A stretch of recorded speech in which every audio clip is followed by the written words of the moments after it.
What is going on, guys? It is a fine, super fine day here in Southwest PA, and in today's episode we are going to go over the brand new 2025 Kawasaki ZX14R. But before we get into all that, I do want to give a huge shout out to Joel and all the other staff here at Mercedes Motorsports for letting me look at this motorcycle and share this with you.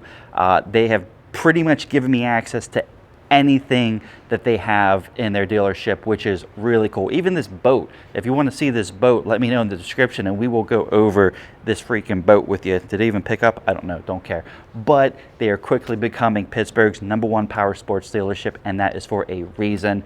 They are good at what they do and they sell a lot of product. So if you're in the Pittsburgh area, go ahead, link is in the description, go ahead, check them out. Let's get you on two wheels. It's already February, which is absolutely insane. So riding season is upon us.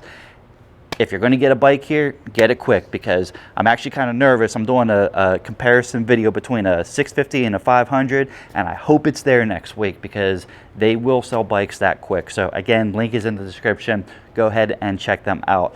But let's just quickly go over this bike and exactly what we're looking at. I mean, without going into detail, I just want to kind of look over everything and give you guys first impressions of what I'm looking at, and kind of everything about that. So we are looking at a 2025 Kawasaki ZX14R. This is known as a Hayabusa killer. I'm not entirely sure if it's still strong or faster than the Hayabusa. I know it was for the longest time. I know Suzuki made another Hayabusa, or like a faster one, so I don't know if this is still king or not. I'm not entirely sure, but just going over the bike, there are a couple things that you notice like almost immediately, and that is that it is very simplistic. I mean, just looking at the headlights, these are bulbs, right? Like, it doesn't have LEDs. Even the turn signal over here is bulb. Have a nice intake up there. We'll talk about that here in a second. But I think that's kind of the whole theme of this motorcycle, is just general simplicity on a really fast motorcycle. I mean, I absolutely love the display on here. I mean, it's very simple. I mean, that always kind of reminds me of like a car, like an old Honda or something. I don't know why, but I really like just the simplicity of the display. We got our speedometer and tachometer. I really like this, again, just the simplicity of that. Shut that off. Triple clamp here, so it's going to be an aggressive riding position. And another thing that I noticed on it, especially when I sat on it, is the foot pegs are kind of like right there. It's not that situation where you have super aggressive clip-ons and then where your rear sets are kind of further back. They're kind of right there, which is really interesting. And I am not going to lie, it does give you a cramped leg feel. It is just a fast, classic looking motorcycle. I really like the color on it. It's got like 3 different colors. I'll list them here. You got this red here, the black on the tank, and then you got this silver up here. I'll put the exact color there if you're interested. Another thing that's kind of interesting is the caliper for the rear tire is right underneath of it, right? So it's not like in its normal position. It's kind of like right under there, which is really interesting. Huge exhaust system right there. And yeah, I mean, I know a lot of people kind of get mad at this bike because it's like, oh, when are they going to upgrade it? When are they going to upgrade it? But I think you're kind of missing the point in that aspect, because that's not what this bike is for. This bike is just to look cool and go fast, as simple as possible. I mean, it has a little bit of technology on it. It really doesn't have a lot, though. I mean, it has your ABS and it has power mode, and I'm pretty sure that's it. Like, it doesn't have the KIBS or Kawasaki Intelligent Analog Braking System. It doesn't have the KCMF or Kawasaki Cornering Management function. Doesn't have like the whole IMU chassis orientation situation going on, talking to the ECU and talking to everything else. It's just a really, really fast bike. All right, guys, let's go ahead and get into the stats because I know that's what you really want to hear. This is a liquid cooled engine. It's an inline 4. It is 1400 cc's, 1441 to be specific. That's where you get the 14R. It cranks out 197 horsepower at 10,000 RPMs and 116.5 foot-pounds of torque at 7,500 RPMs. So you're going to get that screaming inline 4 engine. You know, it's going to be high in the power band, lots of power. Excuse me, they are doing a little bit of construction here. Again, they're growing, so check them out if you are in the Pittsburgh region and you want to get your bike. So 16.5 horsepower at 7,500 RPMs again. It does have a return shift, 6-speed transmission, so, you know, nothing insane there, and a sealed chain. So, you know, it's just kind of like the basics of it. Now, this bike comes in at 593 pounds, so it's just under 600 pounds. And let me tell you, you do feel it. Unlike the last bike that we just did, link is in the description for that video if you want to check it out. For the Ninja 1100, that bike was a little bit lighter than this, but it did not feel heavy. This bike, on the other hand, it does feel heavy. And again, it comes at 593 pounds, just shy over that. It's got a massive tank on it. This is a 5.8 gallon tank, so it's got a lot of fuel storage for it, which honestly, it makes a lot of sense for how big this engine is and how much power this engine is going to put out. So, and just to, you know, have everything flow, you know, symmetrically or whatever, it does have a big tank with it.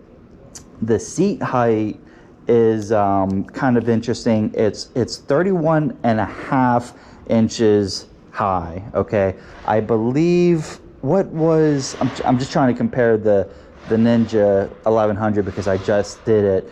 I believe it was 31.2 or 32.2, but this is 31.5 inches, and you can flat foot this bike. I'm going to get on it here in a second, but you can flat foot this bike a little bit easier. The seat is kind of wide. It's actually pretty wide, and it is rather comfortable. Just kind of looking at it real quick. The color on this, I kind of went over it, but you know, we can go over it again. This is their metallic matte sovereign red, metallic flat spark black, which is this right here, and a metallic gray right here. So metallic gray, sovereign red, and metallic black. So one of the interesting things about this bike that some of the other Kawasaki's don't do is this one actually has dual throttle valves. So what that means is each cylinder on this bike has 2 throttle valves, right, in addition to the main valves. So what that's going to do is that's going to allow smoother combustion with the air intake. We've seen that we do have air intake in here, so air is going to go into there, get into the engine, go through the whole combustion cycle and all that, and it's going to give it a smoother, more linear response. So that's just going to give way more efficiency and power and torque and just the whole combustion process in general. And I think that's really interesting, and it's just one of those cool Kawasaki things. I know, I'll quit saying it. You guys know I'm super biased to Kawasaki. It is what it is. I can't say anything else about it.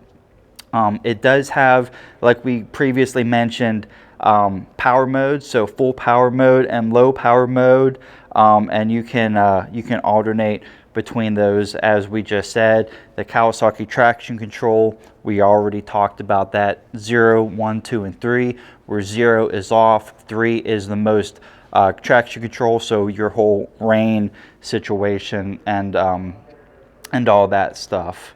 It does have the economical riding indicator, so that little ECO thing that'll flash on the the display to let you know that the throttle position at the gear that you're at the speed is the best for fuel consumption and just best fuel economy is what that is, all that really means. Now, one thing that I really thought was interesting about this bike is it has something called a monoquake frame, which is different than all the other frames on Kawasaki's lineup. Now, they did use that frame in the ZX14R, which they no longer make. I think they quit making that in 2006, 2009. I think I'm kind of messing that up. But it's a different kind of frame where it's an aluminum composite and it's hollow, right? So what this is going to do, it uses the engine as a fixed member, so the chassis rigidity is formed not only by the frame, but from the combination of the frame and engine together. So joining the engine and the front and the rear suspension units, the hollow box style frame envelops the engine from above, right? So in addition to being made of lightweight materials, its main section also acts as an air cleaner box and battery box, right? Because it's all kind of built in, which is really nifty and just a very unique way of engineering and just saving space for you. So that enables parts to be reduced for even greater weight savings. Also, because the frame does not run beneath or alongside the engine, the chassis can be made very compact, especially on large displacement models such as the ZX14R, and the slim chassis design of aluminum monoquake frame contributes to ease of riding, right? So I just kind of wanted to share that because I think that is a unique feature to this bike, because again, I understand a lot of people are like, hey man, what are we doing? You're running the same play. But it is different, you know, because you're getting a different frame that is specific for making this a super fast bike. It's a hollow aluminum frame. It's a uniframe, right? So, I mean, even just kind of looking at the bike, it really reminds me of like a drag bike. Like it just looks like a bike that would just take off. And if that might be the purpose, especially, remember, Kawasaki is in a competitive market. They're competing against Suzuki with the Hayabusa.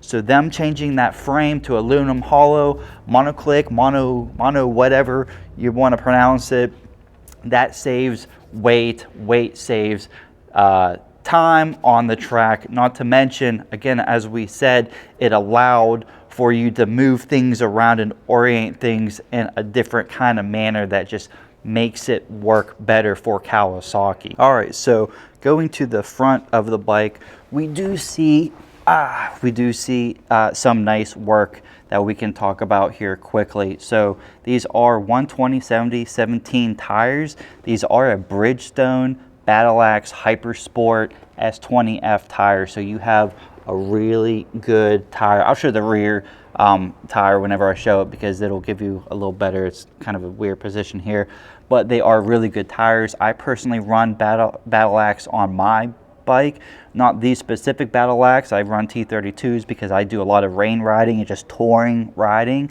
So that's a good touring tire, but this is a great sports tire. I really like Bridgestone. They honestly, they're pretty much all I really like to run on mine whenever I can. So it does have dual discs, so 310 millimeter. The brakes are Brembo brakes. They're floating Brembos, dual radial mounted Brembo 4-piston M50 monoblock calipers. So that is a really, really good braking system. It's pretty much like the best brakes that Brembo gets like stock, you know, without getting like professional. But they are really, really good brakes. lots of stopping power. Notice the style of the discs for heat dispersion, because these are going to heat up again because of the bike itself and everything that it's going to do. Let's just look at it from this angle and just get a little bit of a better angle of it. I really like these lines too. I really like how all that looks. You see the ABS unit there, goes up, all that fun stuff. Yeah, really, really nice. If we get up and not drop anything and we move to the rear, I can show you the tires a little bit better here. Yeah, you can see, them a little bit better here. If you notice, they are a little, I don't want to say pointy, but essentially there's like two kinds of tires, right? You have like U's and V's. It's not like an exact V and an exact U, but a U is more like a nice rounded tire, and a V is more like aggressive. So once you get over the side, it's going to be like more aggressive, and that's kind of the situation that you are getting into there, just because it is the style of the motorcycle, and it is just kind of what it is. The rear, you do have a single 250 millimeter disc with twin piston calipers. Again, ABS on this as well. You can see all the wiring for that. And again, interesting because the brake caliper below is below it, right? It's not right above it. I just like how this bike looks from this angle too. Nice. No LEDs. No LEDs. Crazy. Just bulbs. Just bulbs. All right, we were just up front, but let's migrate back up front real quick just to talk a little bit about suspension. So you do have 43 millimeter inverted cartridge forks with adjustable preload, 18-way compression, 15-pound rebound and dampening, 4.6 inches. So you do have some things you can play around with. You can see that right here is where you're going to be able to adjust all that stuff. So you do have, you know, not like bare minimum, because I don't want to come off as saying like, hey, this bike is bare bones, there's nothing special to it, because I think there's a lot of things special about this bike. It's unique in its own way. It's a hypersport, or not hypersport, it's a super aggressive, fast motorcycle. I mean, yeah, it's lacking in technology, but you know what I mean? So what? It looks great. It is what it is. I know some people would probably want to see that, but I mean, that's just not what you're getting with this bike. If you want something like that, I would probably go with like a ZX10R or double R if you kind of want like all of that power with all the technology, because that 10RR ZX10RR is chock full of a crazy amount of technology. So in the rear, let's try and get a better point of view. Can't really get to it back here. Yeah, it is adjustable, but I don't know if you can see. How could I do that for you? I don't know if I can do that for you. Oh, what about this? Can I do this? Look in there. So you can adjust some things down in there. This does have the bottom link unitrack system with a gas charge shock with adjustable preload, steepless rebound, excuse me, and compression dampening adjustments. And that is able to be adjusted for ride height and things like that, up to like almost 5 inches actually. So you can change some things on this motorcycle, which is really nice that they give you that option. Again, you're not getting a crazy amount of tech with this bike, but you still are getting what you need. And I think that's the important thing to take away from this bike, right? You're not getting all the crazy technology, but you are getting what you need to make this bike, your next bike, down here at Mercedes Motorsports. How'd you like that little pitch? It's pretty good, right? Man, clever bike. Clever bike. Whenever we turn it on, I'll show you all the lights and all that stuff. We do see air intake, ram air intake up there, so that's going to help with all of that stuff, whatever that is. I don't know. I'm tired and zoning out now. All right, so pretty much what I'm going to do now is I got the okay from Joel. We're going to do a sound check on it, but I kind of want to give you another point of view of what it's like to sit on this. Again, I have about a 32 inch inseam. I'll put the seat height on this. I believe it's 32.5 inches or 31.5 inches. I'll put that right down there. Kind of give you an idea. Again, we've got a nice wide seat on here, so that's going to give you that view or that feel that it's almost unable to be tippy-toe, but you're like right there. But as you can see, I can tippy-toe it. I'll scoot back in the seat and I'm just barely tippy-toeing it. And again, it's just because of that wide seat is why it kind of feels like that. It's not a big deal. It just kind of is what it is. It's why you get this bike, is because it's just an amazing piece of equipment. All right, so this is what the cockpit of the bike looks like. First thing that I'm noticing is, even though it's got the triple set on it, it doesn't feel super aggressive. And I think that's because of the position of the foot pegs, because the foot pegs aren't like really far behind you. They're kind of like right underneath you. It seems like it feels less aggressive even with the triple clamp here. So that's actually kind of an interesting observation. I would love to take this bike out for a spin because I bet you it handles very nicely. Again, I absolutely love the tachometer and speedometer. I like the simplicity of it. There's not a lot going on, to be honest with you. I mean, the mirrors are connected to the top of the bike up here, so whenever you are, you know, tucked in that kind of sporty style, you can still see behind you, which is nice. This almost looks like it would be speakers, but they're not speakers. It's almost like kind of like the theme is to almost not look like a car, but I mean, I don't know, this kind of reminds me of like a car. I like the emblem with that. As you can see, there is not a lot going on with the display. So if you go over here and you're cycling through this, that's going to cycle through the top part of the display. Typically that's what Kawasaki's do. So cycling through it, you have your range, your battery, outside temperature, current miles per gallon, average miles per gallon, and you know, range, which we already seen.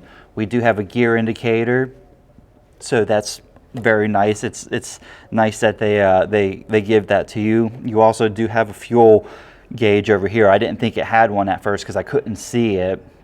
You have oil temperature, your time, your miles, and your power modes at the bottom. Flipping through the bottom, if you just use the bottom arrow here, you flip through the bottom part, which is your odometer, trip A, trip B, and that's essentially it. If you hold the up button, you will change the back display. So you have a dark display here, you hold that up, now you have a light display, kind of your preference, but I really like the simplicity of it. Holding it down, holding this down does nothing. I couldn't remember if it did or not. If you hold the select button inwards, you're going to get to this other menu. So English, French, let's hit English, and here is where you can change a little bit more things. You can change the units, so everybody but America will use kilometers and Celsius, but you know, we use that here. It even says USA right there, which is kind of hilarious. You have your engage light, your shift lamp, and your lamp mode. And I think what that is, and don't quote me on that because I don't know. I think right here, and here, you can set it to flash whenever, or it's even maybe right up here. One of those is it. I don't know for sure because I don't own one of these, but usually that's what that is. And you can change the clock. So let's just go ahead and hold select, get this back to this bottom, this regular menu. If you just hit select, that is where you're going to be able to change your power mode and your KTRC. So just hitting the select button, we are in power. You see the F flashing. F is for full power. If you go down on the button, down on the button, I just said that, that will put you in low power mode, up for full power mode. So it's not like up is low, then up is full. It's down is low, up is full. Hit select again, and that will change the traction control, your KTAC, Kawasaki traction control. Right now, if you go up, you shut it off, so that is no traction control whatsoever. 1 is a little bit of traction, 2 a little bit more, and 3 is the most traction. So 3 is going to usually be in a situation where it's going to be raining, or maybe you just get this bike and you want to be a little more cautious with it while you start breaking it in. So you would put it on 3 and maybe a low power mode. You can change all these. You can have it on low and 3, low and whatever combination that you want to do. Other than that, it's very basic as far as everything else. Let's go ahead and shut this off. I don't want to mess that off. Goodbye Kawasaki, looks great.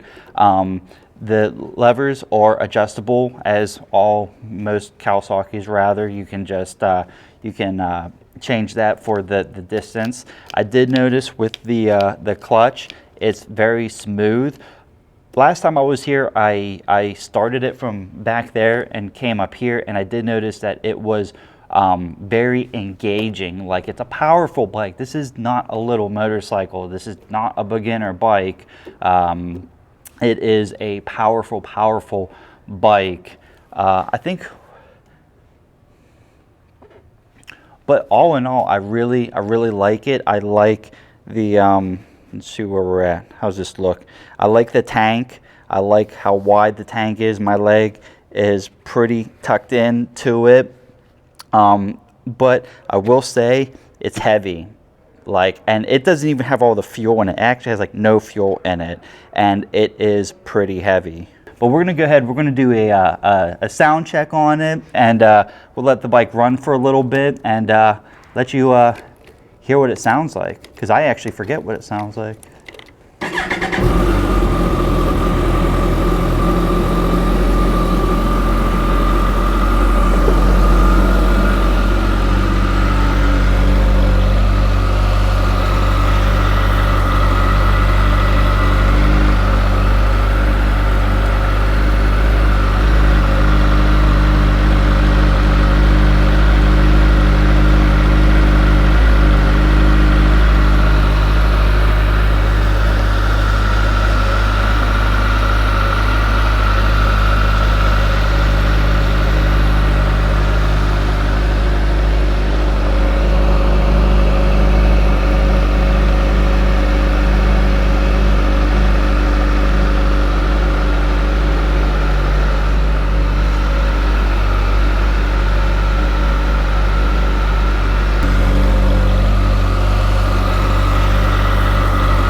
Well guys, I really appreciate you guys watching this video. If you got it all the way to the end, don't forget to like, share, and subscribe. We got a lot of other bikes coming. Just Talk with Joel. We got a lot of really interesting events coming up. So they're going to be doing an event showing the brand new 2025 BMW M1000R and the other one, and we're going to go to that. That's going to be in 2 days. I'm not sure when the video will be up, but it will be up soon. But again, thank you guys so much for watching. Huge shout out to Joel and all the other staff here for giving me this opportunity to show you the bikes. So do yourself a favor, check them out. Link is in the description. Spring is coming and they sell a lot of volume. So snag your next ride and let's get on two wheels. And I will see you in the next one. If you guys want this bike, this one here, stop here, ask for Joel, come see us.